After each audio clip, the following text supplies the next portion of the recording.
할렐루야. 감사의 달로 이렇게 지나고 있습니다. 오늘 추수감사 주일 우리가 지키면서 더 여러분들 감사로 충만하시길 바랍니다.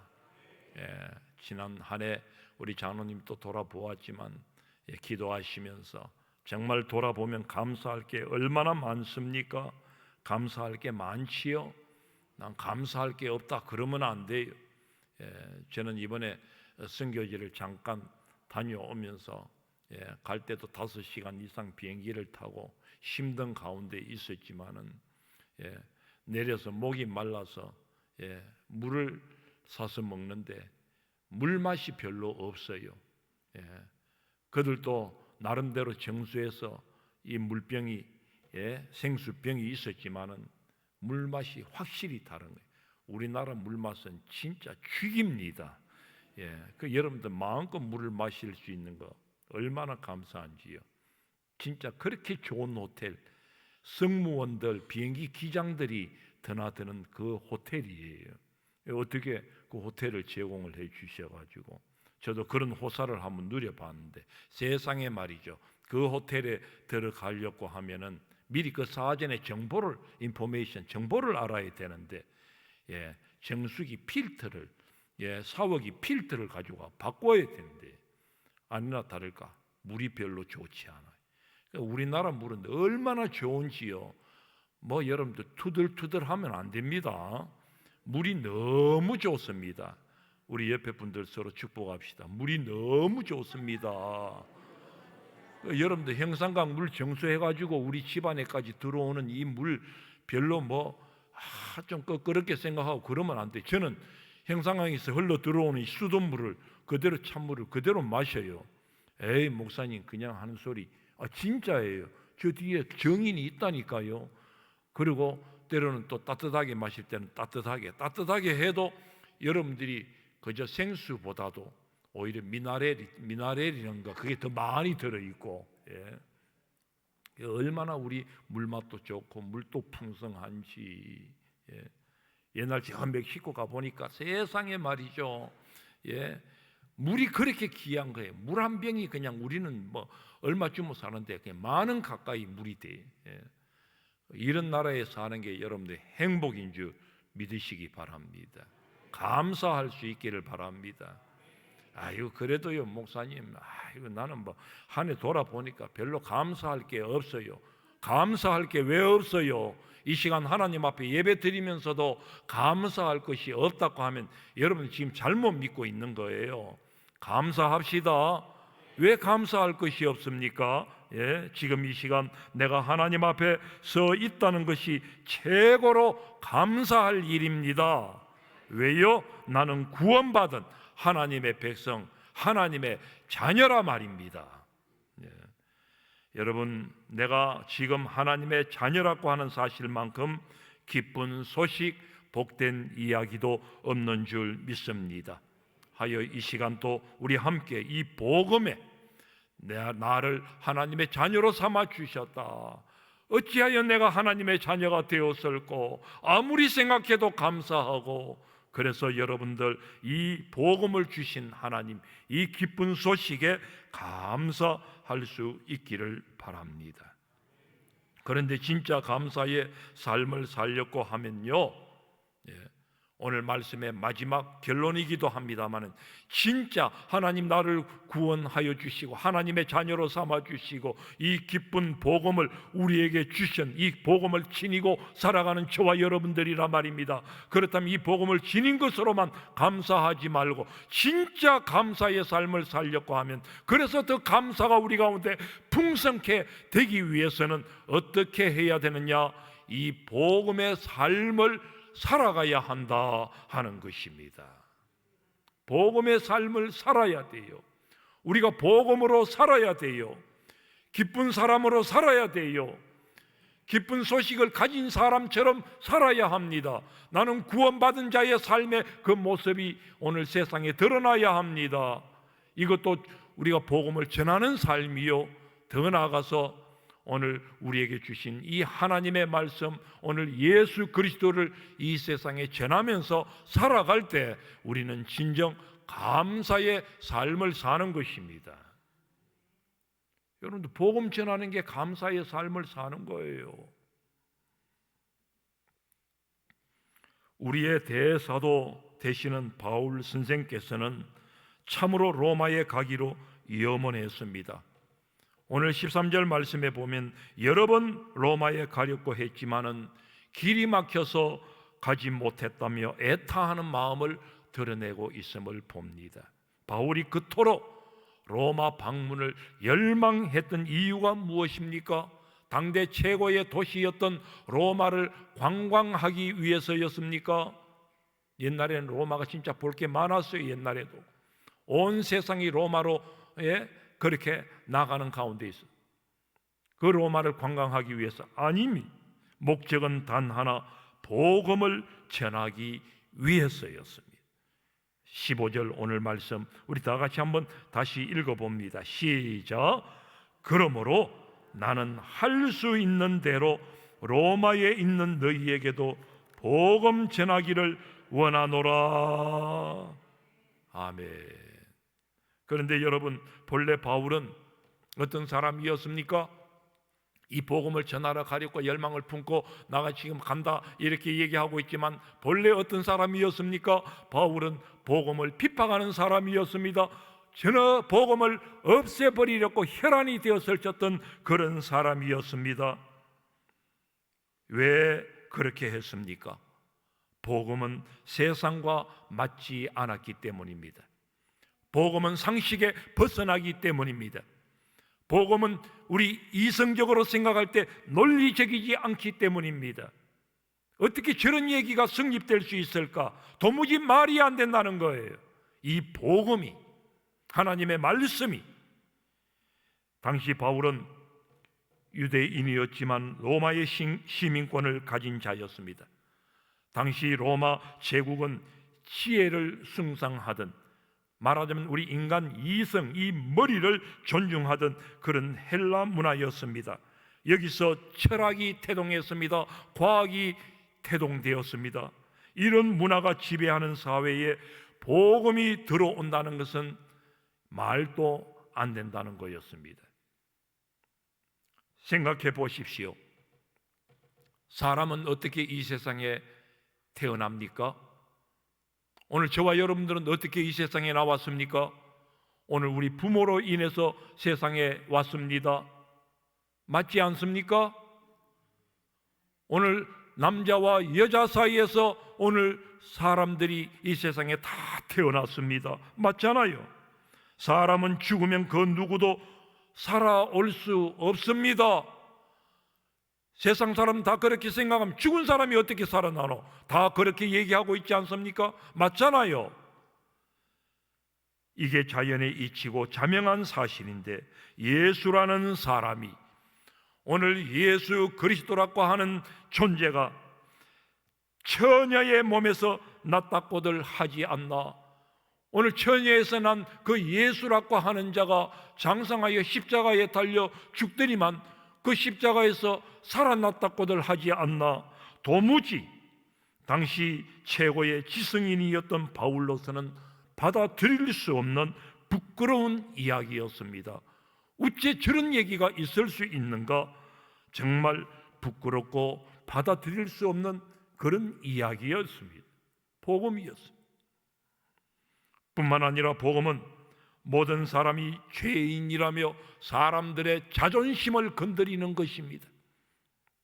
여러분들 전도하러 가가지고 친한 친구라도, 옆에 이웃집 잘 알고 지내는 사이라도 죄 많은 인간아 이렇게 살다간 죽는데, 죄 많은 인간아 얘기해 보세요. 아니, 당신은 죄가 있습니다. 예수 안 믿으면 안 돼요. 예수 안 믿으면 안 돼요. 죄 있습니다. 이렇게 얘기하면요, 내가 왜 죄 있노? 네가 죄 더 많이 지었으면 지었지, 내가 왜 지어? 나는 지금까지 엄마 젖꼭지 물었는 죄밖에 없어. 도둑질한 것도 없고 거짓말한 것도 없고 나는 세상을 정말 선하게 살아왔어. 그래서 죄 있는 자라고 얘기하면 이 자존심 건드리는 거란 말이에요. 세상 사람 다 그렇게 얘기합니다. 생각합니다. 오늘 바울도 다름없었다 그 말입니다. 바울은 아시다시피 스스로 생각하기에도 자신만큼 의로운 사람이 없을 거라고 생각하며 살았던 사람입니다. 하나님을 믿는 사람으로서 나는 하나님 주신 율법을 다 철저히 지키면서 나아갔고, 그래서 조금도 나는 흠이 없는 사람이라고 생각하며 나아갔던 사람이 바울이었습니다. 그러니 바울로서는 이 복음을 보니까 이 복음이 형편없는 거예요. 다 죄인이라고 정죄하고 있고 말이죠. 의인은 없나니 하나도 없다라고 얘기하고 뭐 이런 게 있나? 그래서 아주 싫어했다고 하는 것입니다. 빌립보서 3장 6절 말씀에서 바울은 말합니다. 이런 생각을 하고 나갔을 때 바울이 어떻게 했느냐? 열심으로는 교회를 박해하고 율법의 의로는 흠이 없는 자라. 이 정도로 자신은 괜찮다고 자부심에 넘쳐 살아가는 사람인데, 복음은 모든 사람이 다 죄인이다 이렇게 얘기를 하니까 굉장히 기분이 나쁘고 이 예수 믿는 것들 다 죽여 없애야지. 그래서 예수를 잡으러 다녔던, 아니 예수 믿는 사람들을 잡으러 다녔던 바울 사도였습니다. 바울이 아니라 그때는 사울이었지요. 또 복음은 또 한 번 이렇게 보면은 형평의 원리에도 맞지 않았습니다. 구원을 받으려면 적절한 대가를 지불하는 것이 상식인데, 이 복음은 그저 구원을 주신다는 겁니다. 예수를 믿으면 구원받는다, 믿기만 하면 된다. 할렐루야.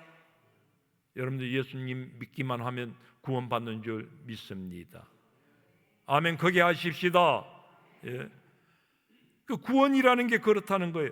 죄를 용서해 주기만 해도 감사하고 죽을 사람이 조금 오래 더 살리기만 해도 고마운 일인데, 이 복음은 용서뿐만 아니라 하나님의 자녀로 영원히 산다는 그런 이야기를 하고 있는 것입니다. 이런 구원을 아무것도 안 하고 그저 예수만 믿기만 하면 얻는다고 하니까 이거 양심상 허락이 되지 않는 겁니다. 이처럼 율법적 의의가 있어야 한다는 사람들에게는 이해가 안 되는 것입니다. 뭔가를 좀 해야 구원받지, 내가 좀 헌금을 좀 많이 해야 되고 교회를 오랫동안 다녀야 구원을 받지, 이런 생각 속에 있는 사람들은 도무지 이 말씀이 쉽게 들어오지 않는 것입니다.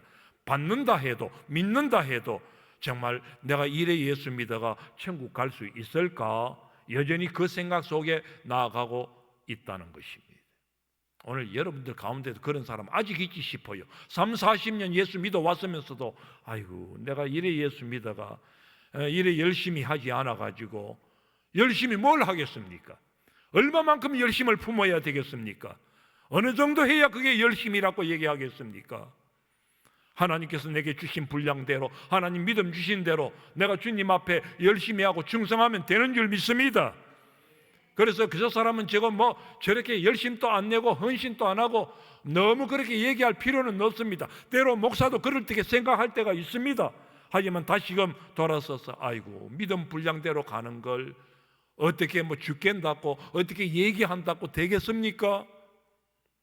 하지만 하나님은 그것보다도 그래도 나를 믿느냐, 그래도 예수 그리스도께서는 나를 믿느냐, 오늘 그 믿음을 보시고 그래도 믿음이 있는 자, 믿음이 있기 때문에 여러분들이 이 시간 주님 앞에 나와 예배하고 있지 않습니까?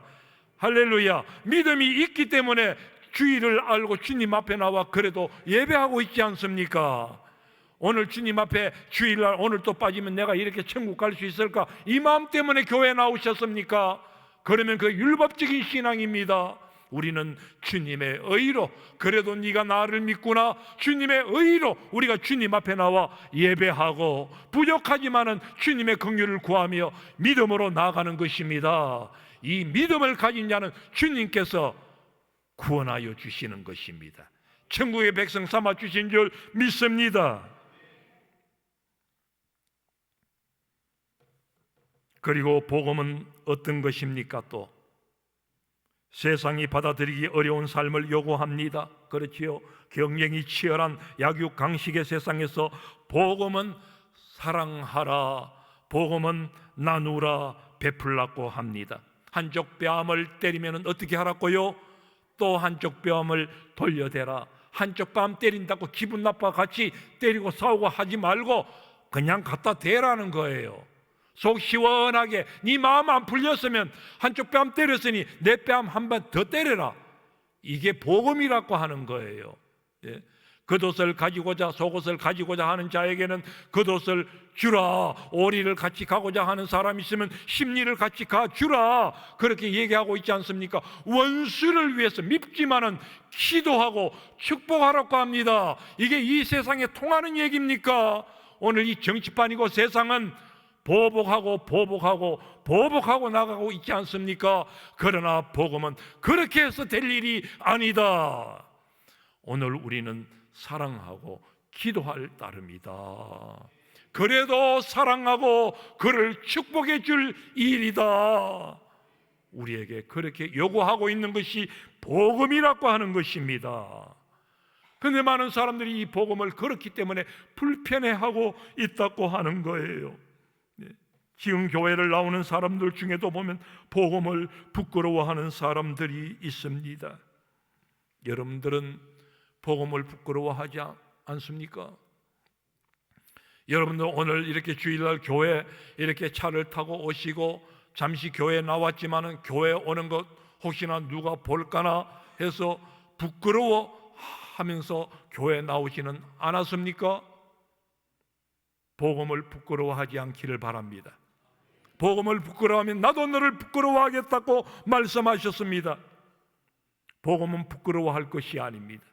복음은 우리가 자랑할 일입니다.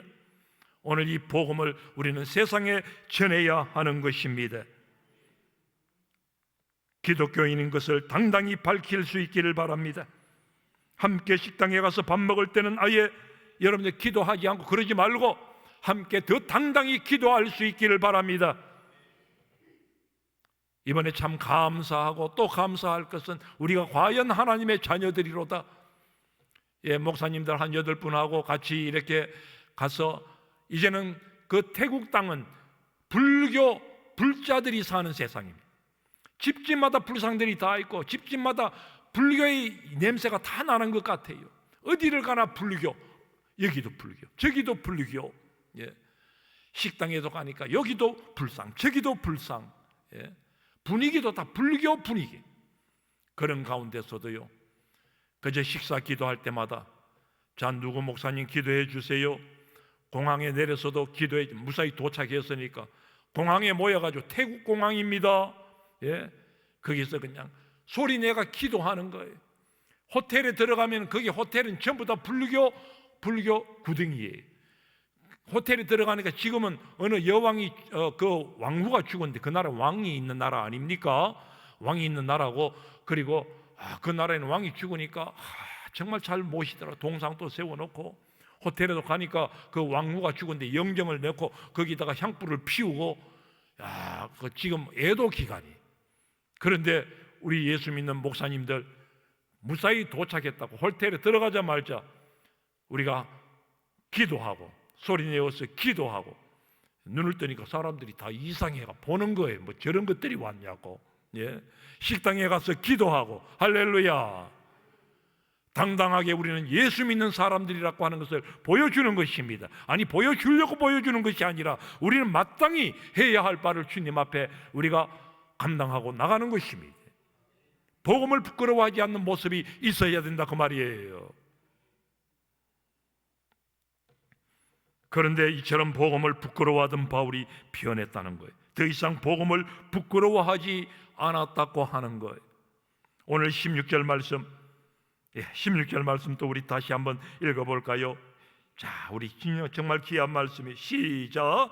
내가 복음을 부끄러워하지 아니하노니 이 복음은 모든 믿는 자에게 구원을 주시는 하나님의 능력이 됨이라. 할렐루야. 내가 복음을 부끄러워하지 아니하노니.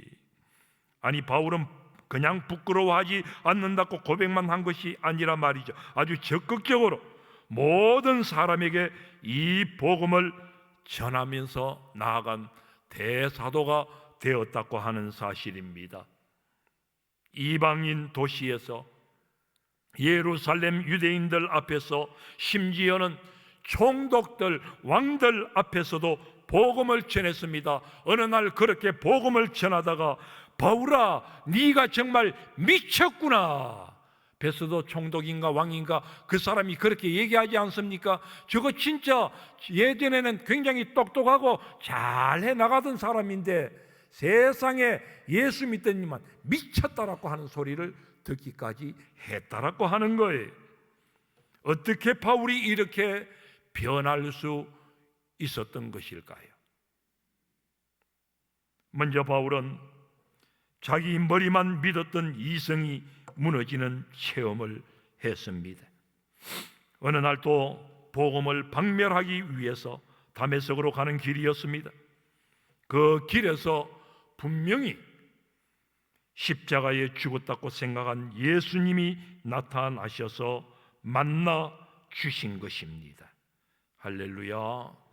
예수님을 만난 것입니다.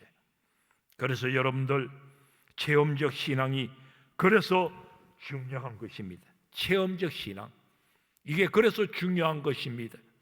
주님을 만나야 하는 것입니다. 주님을 만나야 해요. 매일 교회를 오고 예배를 드리는 거 정말 중요합니다. 그러나 여러분들 한 번을 와도, 오늘도 이렇게 주일날 주님 앞에 나와 예배하고 있지만 한 번을 예배 드려도 하나님을 만나야 하는 것입니다. 하나님 만나는 것이 초미의 관심사가 되고, 오늘 또 여러분들 교회 출발할 때에, 교회로 가기 위해 집을 나설 때에 오늘은 내가 하나님 만나야지, 이런 목적으로 주님 앞에 와야 되는데, 오늘은 교회 가면 추수감사절날 오늘은 뭐 좀 특별히 뭐 음식 좀 해놨을까, 그런 사람 없겠지만 혹시나 그런 생각하고 나왔다고 한다면은 그 사람 신앙 진짜 우리는 오로지 주님 만나러 주님 앞에 오는 거예요. 아멘 하십시다. 한 번 만나고 말 일입니까? 또 만나는 것입니다. 또 만나고 또 만나는 것입니다. 늘 주님 전에 나올 때마다 어디에 있든 말씀을 받을 때나, 말씀을 읽을 때나, 기도할 때나 주님이 내 가까이 계심을 믿고 주님을 만나는 이 복이 있기를 간절히 소망합니다. 그리고 바울이 180도 사람의 하나님의 사람으로 바뀌게 된 것은 이처럼 예수님을 만나면서 자신이 얼마나 큰 죄인이었던가를 깨닫게 되었다는 데 있습니다. 그러니까 내 힘으로, 율법으로는 결코 구원받을 수 없고 전적으로 하나님의 은혜로 구원받을 수 있는 것이구나. 오늘 예수님을 나의 구주로 믿을 때 하나님이 나를 의롭다 해 주심으로 말미암아 내가 구원받고 하나님의 자녀가 되는 것이구나, 이걸 깨달았기 때문입니다. 오늘 저와 여러분들도 이 깨달음 속에 나아갈 수 있기를 바랍니다. 이 깨달음을 굳게 붙잡을 수 있기를 바랍니다. 정말입니다. 또 말씀드립니다. 예수님 믿으면 우린 천국 갑니다.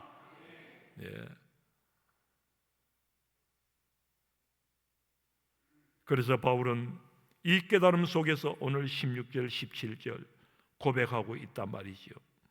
내가 복음을 부끄러워하지 아니하노니. 이 말씀도 우리 같이 읽읍시다. 시작. 내가 복음을 부끄러워하지 아니하노니. 이 복음은 모든 믿는 자에게 구원을 주시는 하나님의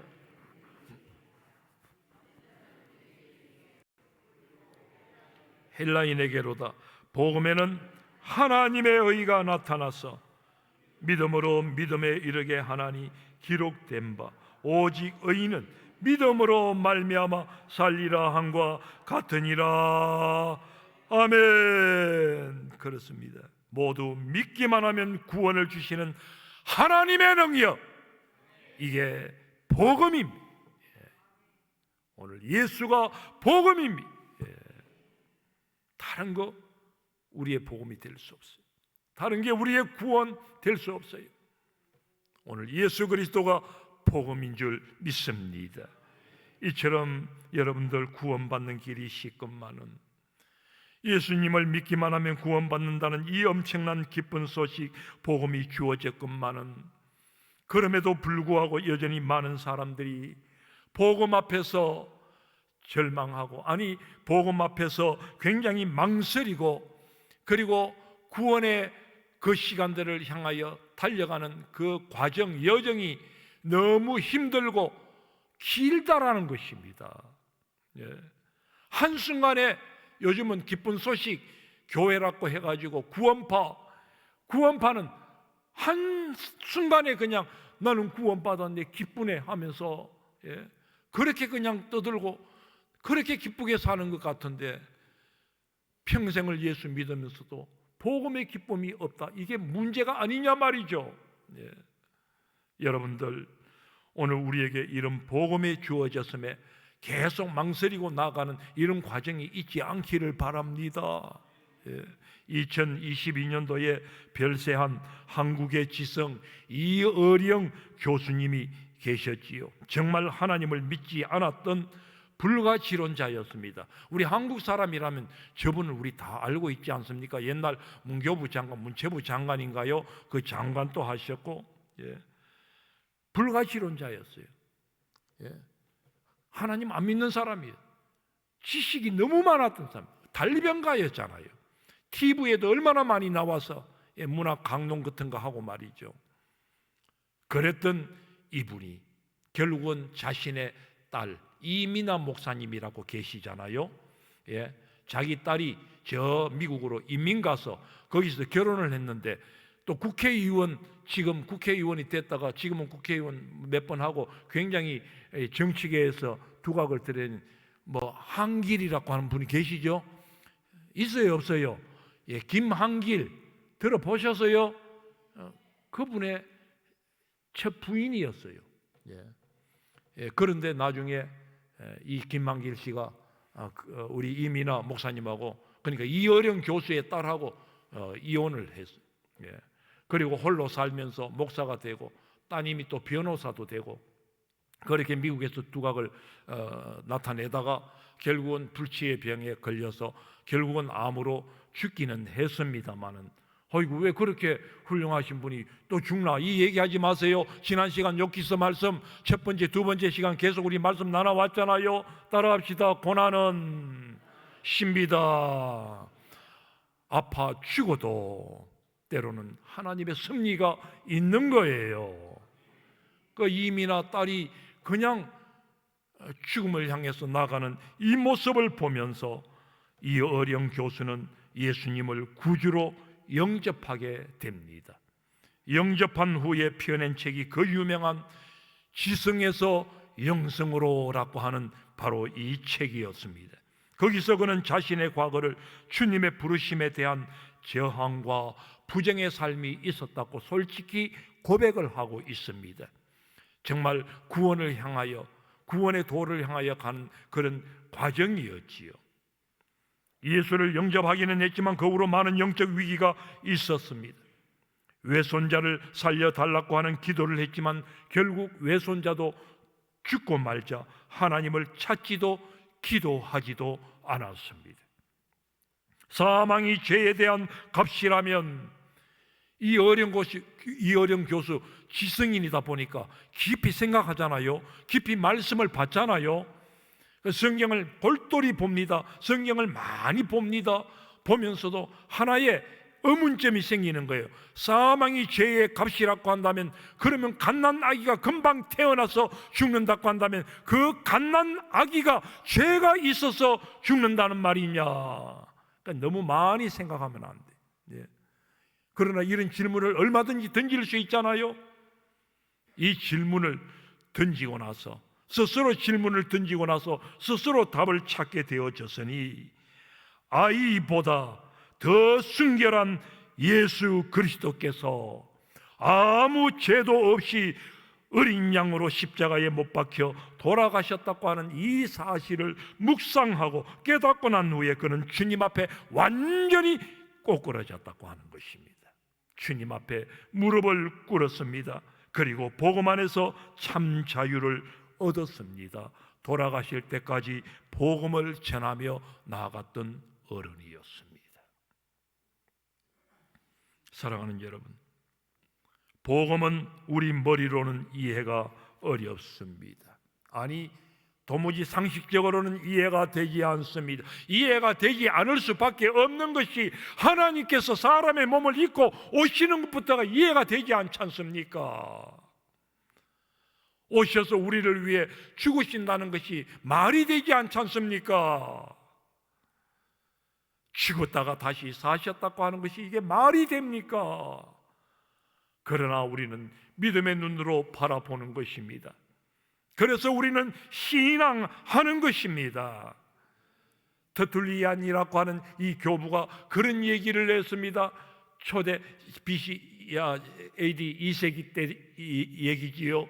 이 교부는 얘기하기를 나는 불합리하기 때문에 믿는다. 다 합리적이고 다 믿을 수 있으면 누가 안 믿겠느냐. 그러나 우리 가운데는 정말 알지 못하는, 이해가 되지 않는 것이 있다. 우리가 하나님을 알려고 하는 그 자체가 어느 도단이다, 교만이다.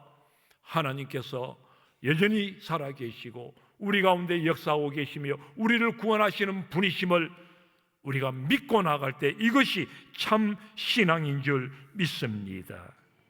오히려 논리적이고 이해할 수 있다면 과연 우리를 구원할 수 있을까요? 죄인은 반드시 벌을 받든지 죽어야 한다는 논리는 우리에게 절망만 안겨주지 않습니까? 이 세상에서 와서 죽은 사람 치고 아직 살아난 사람이 없다, 계속 그 얘기만 하고 나간다면 우리 가운데는 절망밖에 더 있지 않겠습니까? 그러나 그 가운데 죽은 자가 살아났다고 하는 이 첫 열매를 보여주신 분이 분명히 계신데, 우리 예수 그리스도이심을 우리가 복음을 받았음이 얼마나 감사한지요. 할렐루야. 그래서 오늘 말씀 제목 그대로 복음에 감사합시다. 오늘 우리가 예수 그리스도를 가진 것이, 오늘 예수 그리스도 이 복음을 가지고 천국의 삶을 사는 저와 여러분들이 복된 사람들이요, 그래서 우리는 감사할 일이 풍성한 것입니다. 얼마나 감사합니까? 정말 우리가 예수 안 믿었으면 어떡할 뻔했습니까? 아니, 내가 예수를 믿었습니까? 하나님께서 나를 택하시고 나로 하여금 예수 믿게 하시고 나 같은 죄인 오늘 또 예수 믿는 길에 서게 하여 주셨으니 얼마나 감사하고 얼마나 감사한지. 이 하나로 오늘 추수감사절 풍성한 감사가 있으시기를 바랍니다. 정말 여러분들 예수 안 믿었으면 어떡할 뻔했겠습니까? 우리 기도하십시다.